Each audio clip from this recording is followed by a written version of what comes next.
Okay, so right now, we're lucky enough to be joined by Tom Starita, who is an incredible talent who's right in our backyard, the local Staten Islander.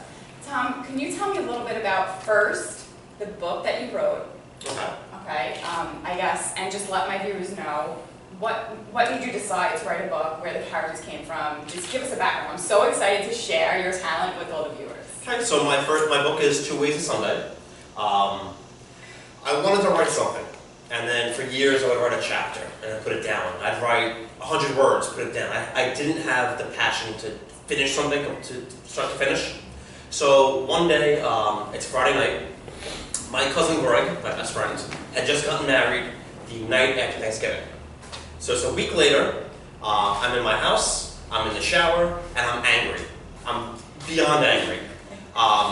Life is not going the way I want it to go. I was engaged before Greg was. I met Greg's now wife the night I got engaged, and now here we are. Greg's married, he's off and starting his own life, and I'm not engaged anymore, and I don't know what I'm doing. I'm not happy, I'm frustrated. I'm in the shower and I'm lathering up, and I'm getting angry, and I'm thinking, what the hell am I doing with my life? I want to write, I can't write. I want to do this, I can't do this. And I started thinking, well, what if there's like a reason, what if there's another world that, I did succeed? And then I started thinking, wait, that's actually a good idea. What if there is another version of me out there that succeeded, and one thing led to another. Next thing I know, I'm thinking, oh, wait a second, this might actually be a good idea for a book. So I run out of the shower, I don't think I shut the water off, ran into my computer, typed out 4 pages, and I'm like, I think I got something. And over a month, I knocked out a first draft, and then over 5 years, working it, and then finally, I got my book. Now, I have to say that your book was something I could not put down. I read it on the bus. I read it right before I went to bed. I read it when I woke up. You know, it was one of those things where I just need to know what happens, because the characters were phenomenal. I mean, well, you're welcome. Did I mention to you guys that Tom is not only an incredible talent, but he's also very funny? Oh, I mean, you don't have to say that. So Val was actually my favorite character in the book. Who was your favorite character, and where did the inspiration for the characters come from? Okay, so Val is actually my favorite character, and it's funny because people don't like her. And I think for me, she's the only truly honest character in the book. The main character, Chris, he blames the world for his problems. He doesn't take responsibility for what's happened to him in his life. Valerie is the only character who knows who she is, who knows what she wants, and knows how to get it. But some people feel that her personality and attitude is a little off, but whatever. So for me, Valerie is my favorite. Chris, who has a little bit of Tom Starita in him, he's annoying. I want to strangle him sometimes because he does things that I wish. It's so weird. I used to hate people who say they'd write books and the characters would do things that they didn't expect. And that's what happened with this book. My main character was doing things that was driving me nuts because he wasn't going the way I wanted him to go. He was going right to the left, he was going straight to the back. So he would do things at times that made me pull my hair out, but the story was great, so I was willing to go with it. From the standpoint of a writer, how does something like that happen? Like, I mean, you're the one typing the thoughts, and I've heard this before as well. You're the one typing it out. You're the one who's sitting there, late at night, wanting to pull your hair out. How does that happen? How is he writing himself?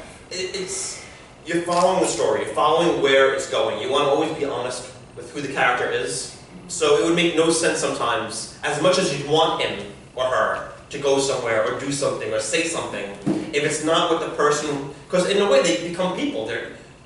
I mean, it's going to sound crazy, but you hear them in your head. Like, I'll be walking around, going on the block, getting the newspaper or whatever, and I'll hear a scene in my head, and it's almost like, they're alive. So you've got to make sure that you're being true to who they are. And that's why at times they do things that frustrate you and you want to choke them out. But whatever, you got to go with it. So the characters that we've read about, are they based on actual people in your life? Are there real people laced through them? Oh, absolutely, yeah. Okay. The main character, Chris Markham, I would say is a third of who I am. The highest compliment I ever got was from my father. He was reading a part in the book in the beginning. There's a scene in the hospital. Chris is upset. And my dad, when he finished reading it, said, I'm so sorry, I can't believe this happened to you. And I said, Dad, it's a story. I made it up. He goes, oh, I thought that was, no. I'm like, no, that's I mean, again, it's a part of me, but it's not who I am. So Chris is about a third of who I am. I mean, I'm a huge Mets fan. So in the story, you might see little Met references scattered about. So Chris would be me. His best friend Sammy is an amalgamation of my friend Nick, who's an EMT, and my best friends Greg and Matt. Chris's wife and the impetus that drives the story, Jen, is based on a girl I know, who inspired me to do that. And then there's other people that, like his grandfather in the book is my pop-pop. And it seems like, it's funny, a lot of things I wrote in the book, I wound up meeting these people in life later on. I'll leave it like that. Oh, that's very interesting. Yeah. Okay, so you guys can go on Amazon, the book's on Amazon. Amazon, Barnes & Noble, you can get any bookstore. They can, if it's not on the shelf, you can order it and they can deliver it for you. And I can put it down, obviously. I think I'm going to go and have to read it again. I'm very excited about it. So, for my viewers who don't really know you, is there another book on the horizon? Is there something we can anticipate in the future?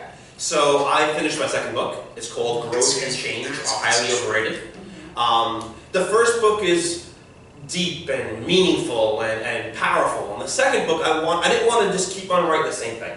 So the second book is a light, easy beach read. It's more of a comedy. It's more of a book where you could read a chapter, put it down, pick it up a couple days later, and know exactly where you are. First book, you got to follow along. There are details, there's characters. The second one is more of a nice, humorous look at life and how people are who they are, and they're not going to change. You are who you are. So you don't believe that, what do they say? A leopard can change its spots? A leopard cannot change its spots. All right, Tom. We know where you stand on that. I mean, you can grow a little bit, but I think your character is basically who you are. You might evolve, you might grow up, you might mature, but ultimately I think the person that you are is that person. And I think to go against that leads people to get into problems and situations that they don't understand why they're in. Embrace who you are, embrace your strengths, embrace your weaknesses, know your weaknesses, and I think you'll be happy in life. Well, that's very well said, I guess. I'm smart, what can I say? And handsome. Let's be serious. So I know, personally, that writing was not the first thing that got your creativity sparked. What started you in the creative universe? All right, so 10 years ago, it's a summer night, it's like 2 in the morning, and I woke up from a dream and I was hysterical laughing. And the only thing I remember from that dream is my TV telling my refrigerator to shut up. And it was just, I heard his voice and I heard the fridge's voice, and it was so stupid but funny. I'm like, oh, I gotta do something with this. So I have a pad and pen next to my bed. Well, now it's an iPhone, but back then it was a pad and pen. And I wrote down the idea and I put it on my dresser and went back to bed. And I figured I'd probably forget it. But the next morning it was still in my head. So I started thinking, what can I do with this? And it turned into, at the time, a live action show, because I didn't have any access to animators. So myself, Amanda, my friend Tim D'Angelo from college, my friend Mike Spondorio, my cousin Matt Starita, my friend Matt Chaparino, Matt's wife Paige, thank you very much. We're going to murder you if I helped her out. We all sat around at Matt Chaparino's house and we did Tom's Apartments. And the premise is, every Sunday afternoon, when I go to my Nana's house for macaroni and meatballs, my furniture comes to life and has a meaning. And it's totally nonsensical and stupid, but funny. So we did it, but again, I didn't have animators. So we did a literal, like, TV's talking, couches talking, TV talks. And it was alright. My cousin Jimmy Murphy helped me direct it. He edited it. But it wasn't what I wanted. So I put it to the side. And 10 years go by. And this past winter, I'm out working in Long Island, and I become friends with this guy named Jim Hill, who's a beyond funny stand-up comedian, and we're trying to put together something that we can do together, and throwing ideas back and forth, and randomly going through, I have a Microsoft Word document with all my ideas, so I'm going, that's not good, that's not, oh, wait, what about this? So I tell him the idea, he loves it, he's like, we gotta do this, but we gotta animate it. And I said, I can't draw. I don't know how to do this. So, all right, we'll figure it out. So we write some things down, we put it against this side. Another year goes by. I used to be a teacher. I taught at St. Peter's Girls down on Richmond Terrace, and I taught at Paramus Catholic. And one of the kids I taught at Paramus Catholic just graduated from Ramapo with a degree in animation. Boom! Boom! Circle of life. So I reached out to her. I said, I don't know if this would be something you'd be interested in, but I'm looking to do this, and I need an animator. And as she said, absolutely. Her name is Samantha O'Malley. And so next thing you know, we're meeting up, and she's doing sketches. I'm like, I like that. That's great. And then she brought in her friend, Chris Falco. So now I have I went from 0 to 2 animators, and we're writing stuff down. And long story short, I got a cartoon. How long? Like, this is amazing to me that, oh, she sat down, she listens to you speak, and boom, she's drawing sketches, and you're done. How long did that take to come to culmination like that? Oh, guys. All right, I'm not a patient guy. And I understand with books and cartoon, anything creative, you need to be able to be patient, to wait 6 months, or a year, or a decade, or whatever it is. You gotta let it develop and let it, grow. So I think I reached out to Samantha at the end of May. And we started meeting in June, and now it looks like our first episode, should be finished before Labor Day. Whoa! Yeah. That's amazing. So I mean, the summer, and this is it, and by Labor Day, boom, you're going to be done. That's right. So where can we see it? Okay, so for now, the theme song, we animated that. We're going to put that up as a preview trailer, and I'm pretty sure I can get that for you. All right, guys. So just check out on the 8 Days website. We're going to put up all of Tom's contact information, your Instagram, your Facebook, his Twitter. You guys can follow him. MySpace. MySpace. Carrier pigeon. whatever communications there are the kids use, I'll be on it. I could be tweeting, Tom. Oh, I might be tweeting, possibly, maybe. LinkedIn, everything. Okay, great. So you said that the theme song's up. What else? So I'm going to put it on the YouTube page. So I'll be putting on the YouTubes, as the kids say. Maybe not. So we're going to have 2 episodes up. And then the goal is, originally I wanted to do it, I was going to do everything myself. We'll do 12 episodes, we'll do 20 episodes. I'm very ambitious. But I'm not the one drawing it.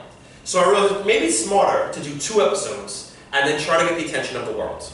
So I'm going to put it on the YouTube, I'm going to advertise everywhere, and then we might possibly, maybe, definitely have a table at Comic-Con coming up in October in the city, and I'll be there as well. So I think that's really impressive too. So you guys can actually, if you're at Comic-Con, you can go to the table and go see Tom in real life.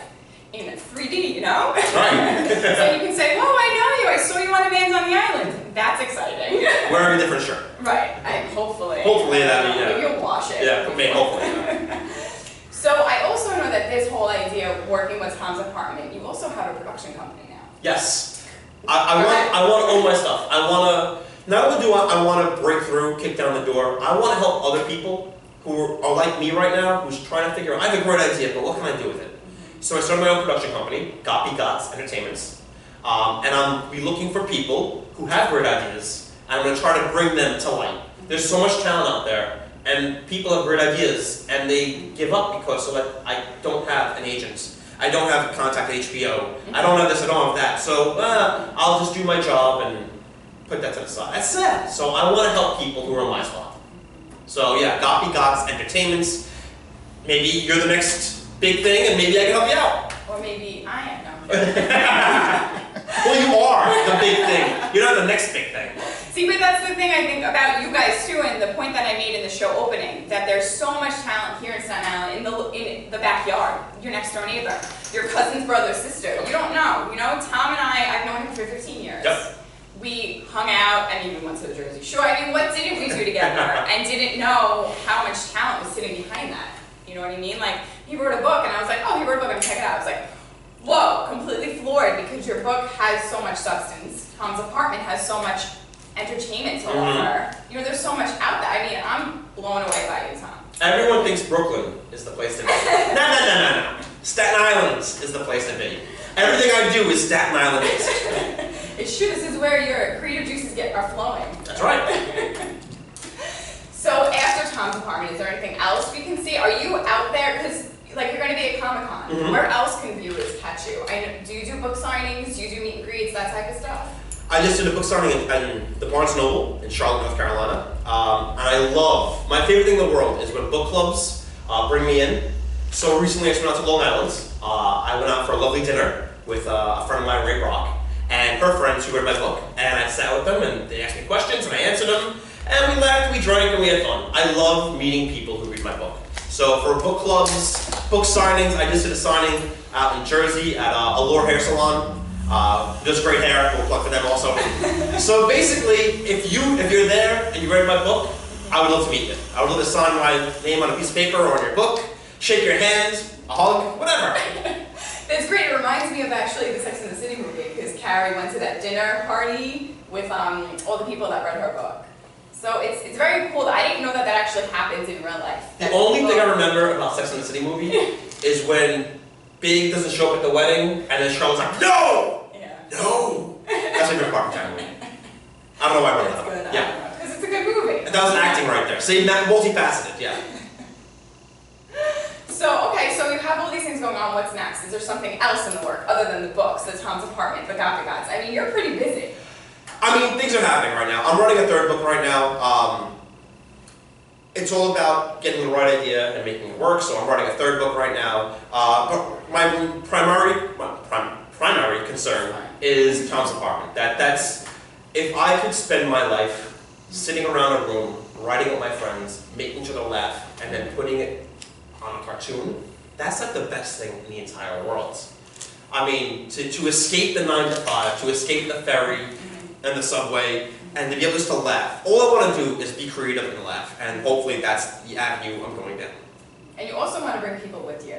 Oh yeah! So inspiring. It's so exciting that, you know, you guys sitting on your couch right now, or wherever you're watching the show, have the opportunity to find somebody who can help you kind of work your way through the creative universe. Well, what's the fun of making it if you're by yourself? I want to be able to break doors down and bring the people that I love that have supported me the entire time with me. Like for example, with Tom's Apartments, Jim Hill, the guy I was mentioning in Long Island, he's a voice.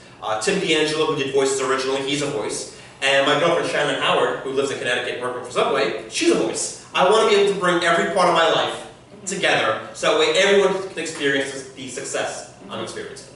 So with Tom's Apartment, what characters can everybody expect to see? Are we allowed to know? Oh, sure, yeah. Give us a little juicy tidbit. All right, so basically, like I said, Tom Starita goes to his nana's house for macaroni and meatballs, and then his apartment comes to life. So the living room has a meeting. The bookcase is the sanity in the pool of insanity. So the bookcase tries to start the meeting off. Then we have a husband and wife, blue couch and white couch. They've been married 45 years. They lived out in Queens. They love each other, they hate each other. They're kind of like a Stella and Frank Costanza. My flat screen TV, 42-inch. He's a burgeoning musician / television. My coffee table is from Sweden. He has a complex because, I mean, Swedish furniture might not be the best furniture, but he's a really nice guy, so whatever. My tablet keeps track of the meeting's minutes. My lamp is an activist. She sees the world and how we need to save the three-tailed squirrel and the duck-billed platypus and the duck-billed platypus who marries the three-tailed squirrel. So she's an activist that wants to help people out, and they're all just spouting their opinions off. Oh, and then finally there's my good friend Ninja Pinata.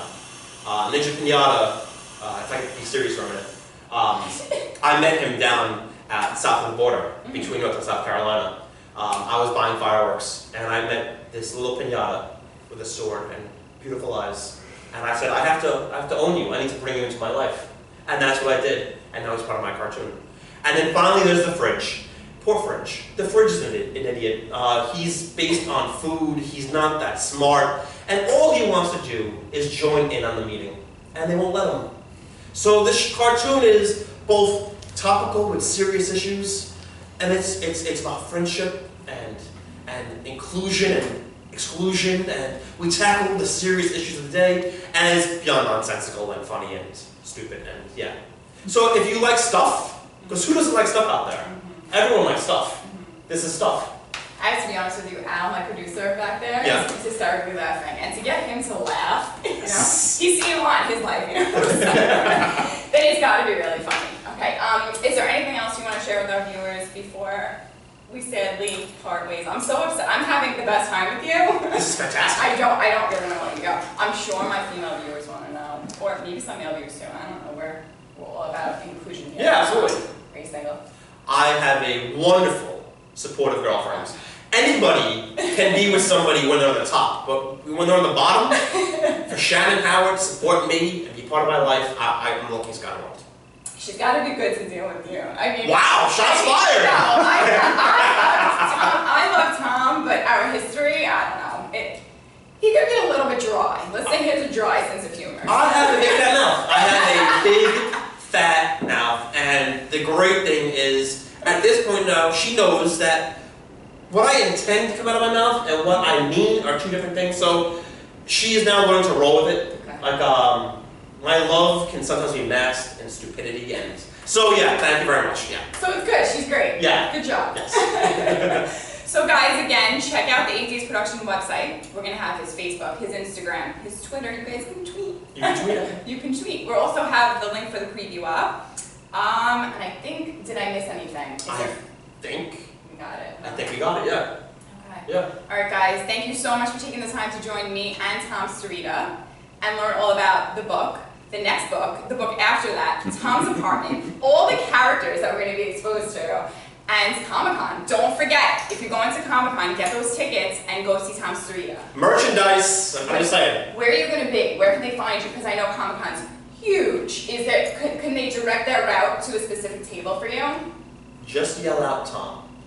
All right. I'll find you. I'm gonna go and just scream, Tom Tom! Starita, where are you? And I'll perk my head up. I heard a voice.